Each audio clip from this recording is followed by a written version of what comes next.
Schools Improvement Act, like the Employment Non-Discrimination Act, both of which he supported, among other important progressive fairness legislation. We are all honored today to be with our good Congressman John Yarmuth.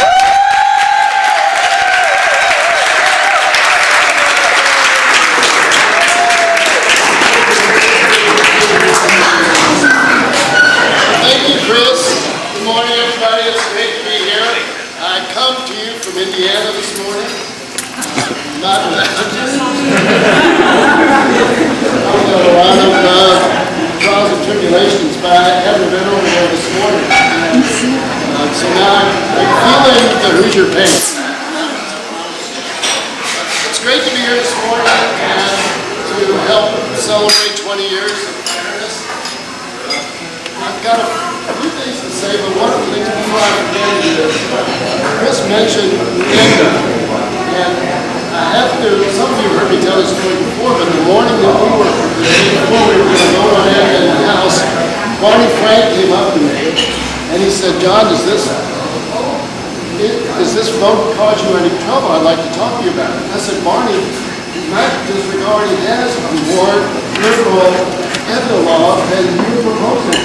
This is not hard at all for me. And he said, really? I said, yeah, absolutely.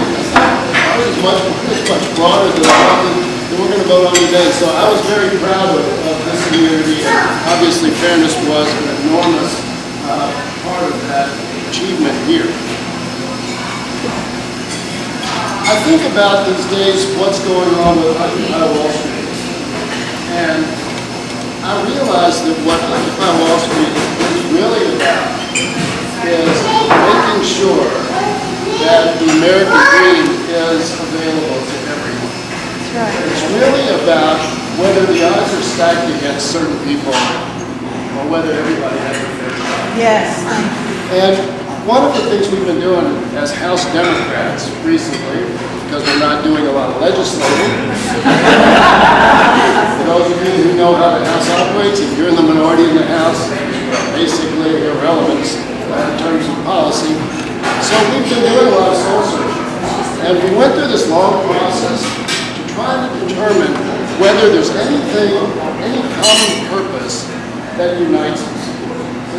Democrats are a pretty diverse group. We've got very, very mild liberals, and we've got moderates and conservatives. So is there anything that really unites us? And we did surveys, and we talked with people who were helping us through this process.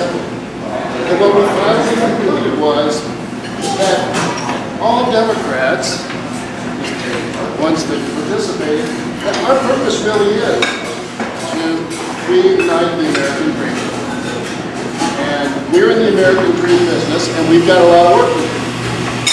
Still got a lot of work to do. If you consider the path of American history, we've just been marked with these efforts to integrate the different populations into the American dream and make sure that they did have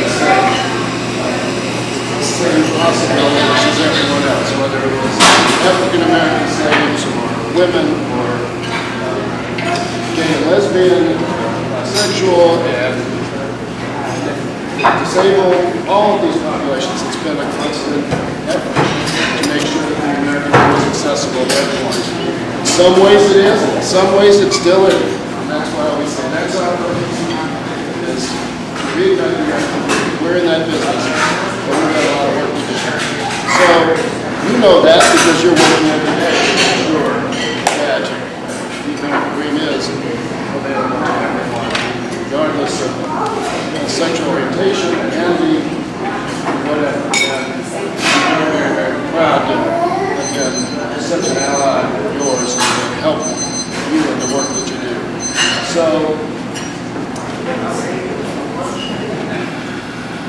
as we go back and try to fight the craziness that's in Washington every day, it's great to know that we have people who are working in our communities every day to make sure that not just our economy, but our society works for everyone. And when I talk about the American dream, yeah, the American dream is about entrepreneurism, and everybody would like to be Bill Gates or Steve Jobs. But it's also about security. It's about being able to live your life the way you want to live your life, and raise your family the way you want to raise your family, love the one you want to love. And that's what you're committed to. I know you do. So, thank you for having me here this morning.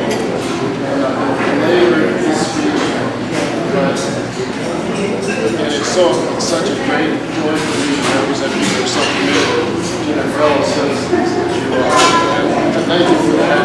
Thank you for the opportunity to serve and represent you. I'm going to continue to try. So thanks again. Enjoy your rest.